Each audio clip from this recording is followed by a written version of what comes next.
Hi everyone, welcome to my channel and you're listening to Subhash Chandran. If you are a new viewer and not yet subscribed to my channel, I kindly request you to give me a subscription because your subscription is the only motivation for me to do more and more videos. So without wasting time, let's get into the video. Today's topic is something interesting.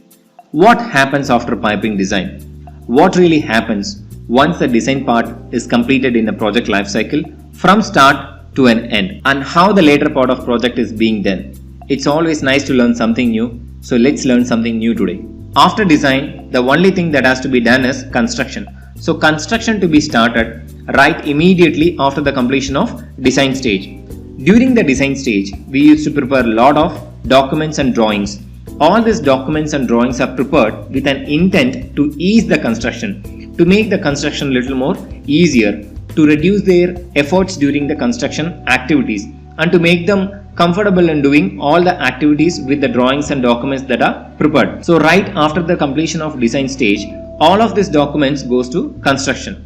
When we talk about construction is one of the major part of the project life cycle, as good as design. But most of us think that construction is only about installation. Let me tell you, construction is not only about installation. Construction is a stage where one has to do series of activities. To do these activities, you must have certain skills and knowledge. One of the important skill is that you must be really good at your technical knowledge. Technical knowledge in terms of installation methods, construction procedures and construction techniques, and there are lots of other technical knowledges that one should have. And more importantly, you must be really good at managing materials, managing resource and managing people. Because construction engineer has to manage a lot of people in daily basis, as an average of nearly 100 to 200 people in a day. And third more important point is that you must be really good at in making decisions, because every decision that you are going to make, it matters a cost. Cost in terms of materials, in terms of delay, and in terms of overall project timing. Now let's see the real works that are being done after the piping design. The stages that I am going to show you are only for basic understanding, to give you a picture about the overall construction process. In construction, there are certain stages that has to be done sequentially, and there are other stages that has to be done in parallel, and some are done based on the convenience of the project. Now let's get into it. Stage 1 is about material checking. Material checking in the sense to ensure that all the materials that are required for constructions are available or not. If it is not available, if there is a shortage in material, then that has to be arranged. Now stage 2. Stage 2 is about quality. Quality in the sense to check whether the received materials are as per order and to ensure that there is no damage on the material, and if there is a damage on the material, then that has to be rejected and returned. Stage 3. Stage 3 is about fabrication. Fabrication means making something as per design drawings. It is more about welding. It's more about fabricating, arranging piping components, pipes as per the design documents issued. And stage 4. Stage 4 is about inspection. Inspection in the sense checking the weld joints, checking the shape of the line, checking each and every dimensions whether it is matching with the drawings or not. And then stage 5. Stage 5 is about blasting. Blasting is nothing but sand blasting. Sand blasting is a process of spraying the sand along with abrasive material forcibly through a high-speed jet over the pipe to smoothen the surface of the pipe and also to remove the rust and dirt over the pipe. Stage 6. Stage 6 is for shop testing. Shop is a term referred for a fabrication shop, or it can also be referred for a yard.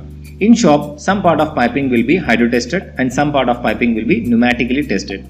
Hydro test is actually done with water and pneumatic test is done with air.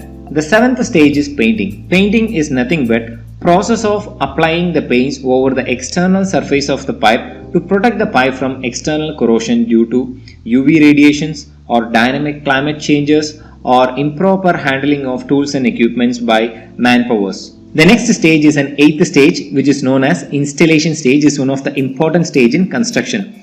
During this stage, all the pipe spools which are fabricated in the shops are brought to the actual site location, and after bringing the spools to the site location, it will be arranged along with instruments, equipments and supports as per the given drawing. 9th is a field testing. Field testing in the sense testing in the actual field, which means that there are some portion of the piping which could not be tested in shop, so it will be brought to field in actual location, then it will be tested with either with a hydro test or with a pneumatic test. And the last stage is the handover stage. Handover stage is nothing but once after completing all the activities such as fabrication, quality, inspection, testing, painting, blasting, installation and field testing, we have to submit the project to the client. Submit the project to the client in the sense it's like more or less like a final submission. It's like a closeout, giving the final product to the client for their use.